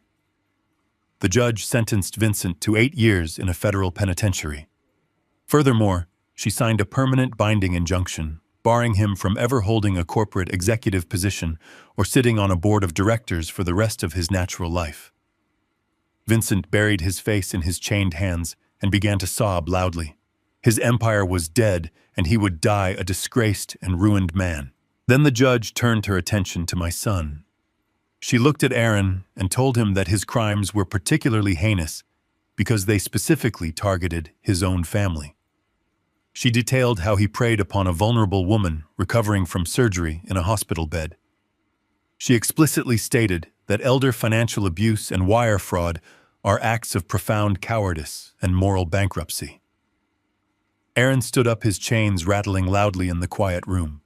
He could barely keep his legs from giving out beneath him. The judge did not show him a single ounce of mercy. She sentenced Aaron to 12 years in a federal penitentiary with no possibility of early parole. 12 years locked inside a concrete box. Aaron let out a small, choked gasp. He swayed on his feet, and his defense attorney had to grab his arm to keep him from collapsing to the floor. The prosecutor stood up and announced that the court would now hear the victim impact statement. I squeezed Diane's hand one last time and stood up from the wooden bench. I walked down the center aisle and took my place at the wooden podium facing the judge. I adjusted the microphone. The entire courtroom leaned in, waiting for a display of screaming anger or a tearful, emotional breakdown. But I did not give them a show. I did not raise my voice or pound my fists on the podium. I spoke with a quiet, clinical precision that carried the heavy weight of absolute finality. I told the court that I was not there to ask for vengeance because vengeance is driven by emotion, and I had no emotion left for the man sitting at the defense table. I told the judge about the young boy I had raised. I described the child who used to help me wash the car on Sunday mornings and the teenager who promised to work hard and build an honest life. Then I described exactly how a slow, insidious greed had infected that boy. I explained how the desperate need to appear wealthy and the toxic desire for unearned status had completely rotted him from the inside out. I told the court that Aaron did not commit this crime out of necessity or survival. He committed it out of pure, unchecked arrogance. He wanted to buy the approval of a fake tycoon and a shallow bride, and he decided his mother's safety was the acceptable price of admission. I turned away from the judge and looked directly at Aaron. He slowly lifted his heavy head and met my gaze. His eyes were swimming with tears of profound regret. I spoke directly to him, letting my voice project clearly through the courtroom speakers. I told him he spent his entire life looking down on his parents. He thought we were small and pathetic because we lived in a modest suburban house and drove old, reliable cars. He was so desperate to sit at the big table that he forged medical documents to steal a piece of real estate just to impress a family of frauds. I paused and let the silence stretch out for a long, agonizing moment, allowing the tension to fill every corner of the room. Then I delivered the final, crushing truth. I told Aaron that the holding company he tried to defraud, the massive corporate entity that owned the high-rise office buildings, the luxury shopping centers, and the sprawling industrial logistics parks, was entirely mine. I told him that I built that silent, invisible empire over 40 years, using discipline and discretion just to secure his future. I explained the ultimate devastating irony of his crime. I told him that every single asset, every commercial building, every massive bank account, and every piece of land was already placed in a trust with his name on it. Aaron stopped breathing. His eyes widened to an impossible degree. The tears stopped falling, completely replaced by a look of sheer, unimaginable horror. He stared at me as the massive weight of the truth finally crushed the last remaining pieces of his soul. I told him he did not need to forge a medical proxy to steal a summer house. He did not need to beg Vincent Gallagher for a fake corporate partnership. He was the sole heir to an actual billionaire empire. All he had to do to inherit the entire city was be a good son. I watched Aaron physically crumble under the realization of what his arrogance had cost him. The knowledge hit him like a physical blow. He had thrown away a multi-billion-dollar legacy for a bankrupt import company and a bride whose shoes were stained with mud. He had traded a kingdom for a prison cell. He opened his mouth, but no sound came out. The devastation was absolute and irreversible. I did not wait for him to find his words. I had said everything that needed to be said. I turned away from the microphone, stepped down from the wooden podium, and walked back to my wife. I did not look at him again. The late afternoon sun cast a long golden glow across the rolling hills of our new countryside estate. A gentle breeze carried the scent of blooming jasmine and lavender through the open terrace. I stood near the edge of the sprawling stone patio, taking in the sheer magnitude of the peace we had finally achieved. This was not the modest suburban house where we had spent 3 decades trying to teach our son the value of humility. That house was gone sold to a nice young couple who appreciated its quiet charm. This new sanctuary was something entirely different. It was a massive architectural masterpiece of natural stone and rich mahogany sitting on 50 acres of pristine private land. We built this fortress of solitude using the exact cash we liquidated from the complete seizure of Vincent Gallagher's commercial warehouses. Every single brick, every pane of glass, and every blade of grass was paid for by the dismantling of the arrogant empire that tried to destroy my wife. There was a profound, deeply satisfying irony in knowing that the greed which sought to ruin us actually financed our ultimate paradise. The estate was alive today, not with the tense, hushed whispers of corporate conspiracies or the sharp, arrogant demands of toxic relatives, but with genuine human warmth. We were hosting a small, intimate garden party to celebrate the turning of the season. There were no caterers trying to impress high society snobs. There were no flashy imported sports cars parked in the circular driveway. The people gathered on the manicured lawn were the few true friends we had cultivated over a lifetime of quiet loyalty. These were the people who never cared about what title I held or what kind of car I drove. They were the people who called us just to ask how we were doing when the news of the trial broke. I watched my attorney Pierce standing near the outdoor kitchen holding a plate of grilled vegetables and laughing deeply at a joke someone had just told. It was strange and wonderful to see him out of his severe tailored courtroom suits. Today he wore a simple linen shirt and comfortable trousers. He was no longer the sharp legal weapon I wielded to sever my son from my empire. Today he was just a trusted friend enjoying a warm summer evening. He caught my eye across the patio and raised his glass in a silent toast. He knew exactly what this gathering represented. He knew the immense emotional cost of the victory we had secured. I raised my own glass in return, silently thanking him for standing by my side when the entire foundation of my family was cracking beneath my feet. My gaze drifted slowly across the lawn until it found the true center of my universe. Diane was standing under the shade of a large oak tree surrounded by a small group of friends. She was absolutely radiant. She wore a flowing, elegant dress the color of soft ivory that caught the golden light of the setting sun. Her silver hair fell gracefully around her shoulders, and her eyes sparkled with a profound, unshakable joy. It had been nearly a year since the dark, rainy afternoon when she was violently pushed into the mud by a woman who thought wealth gave her the right to be cruel. It had been a year since our own flesh and blood laughed at her humiliation. The healing process had not been easy. There were long, quiet nights filled with grief for the son we had lost. But looking at her now, I knew she was completely healed. The heavy, suffocating shadow of our treacherous son and his abusive bride was entirely gone from her life. She was free. I listened to the sound of her laughter floating across the garden. It was a pure melodic sound that I had missed for a very long time. For years, we had walked on eggshells trying to accommodate the escalating demands and the silent judgments of a son who was poisoned by ambition. We had shrunk ourselves down to fit into the background of his arrogant narrative.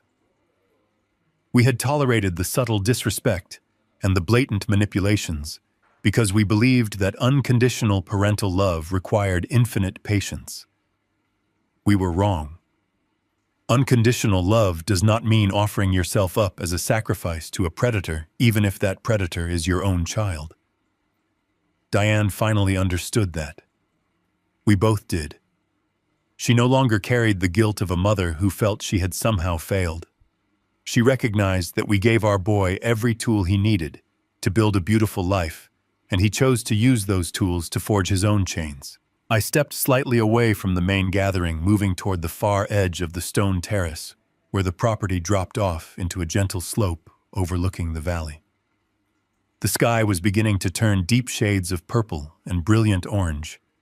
I swirled the dark red wine in my crystal glass, watching the liquid catch the fading light. The air was perfectly still. The frantic, chaotic noise of federal investigations, bankruptcy hearings, and dramatic boardroom confrontations felt like a distant, fading nightmare. My invisible empire was completely secure. The holding company was thriving, and the wealth I had spent a lifetime accumulating was safely protected in ironclad blind trusts destined for charities that actually deserved the support. I took a slow, deep breath of the clean country air. The adjustment I had put into motion all those months ago was finally complete. I thought about the nature of a family tree.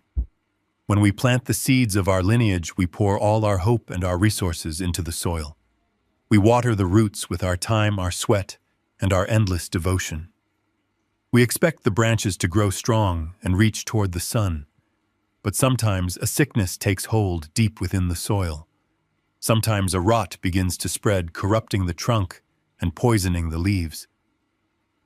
If you leave the infected branches attached out of a misguided sense of loyalty, the sickness will eventually pull the entire tree down into the dirt.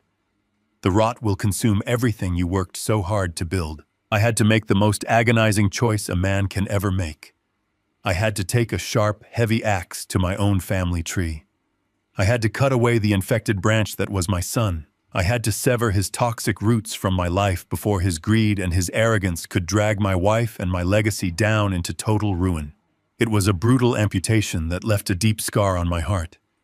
But standing here on this quiet patio, watching the sun sink below the horizon, I knew with absolute certainty that it was the only correct choice. The rot was gone. The infection had been completely removed.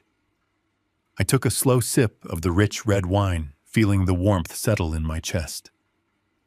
I looked back toward the softly lit patio where Diane was smiling and holding the hands of her closest friends. The garden was perfectly safe. The walls of our new fortress were impenetrable. The old dead wood had been burned away, and the ashes were scattered to the wind. Now the rest of the tree could finally thrive in total, unbroken peace. The ultimate lesson here is that unconditional love does not require unconditional surrender. As parents, we naturally want to provide for and protect our children, shielding them from the world's harsh realities. However, when protection morphs into enabling, it can rot a person's character, replacing gratitude with blinding arrogance and greed. True love sometimes demands making the agonizing choice to cut the financial and emotional cords, allowing toxic family members to face the brutal consequences of their own actions. You cannot buy respect, and you must never sacrifice your own dignity, safety, or peace to fund someone else's delusion. If you have ever had to make the incredibly difficult choice to set boundaries or cut ties with toxic family members to protect your own peace, share your story in the comments below, and don't forget to hit like and subscribe for more tales of ultimate justice.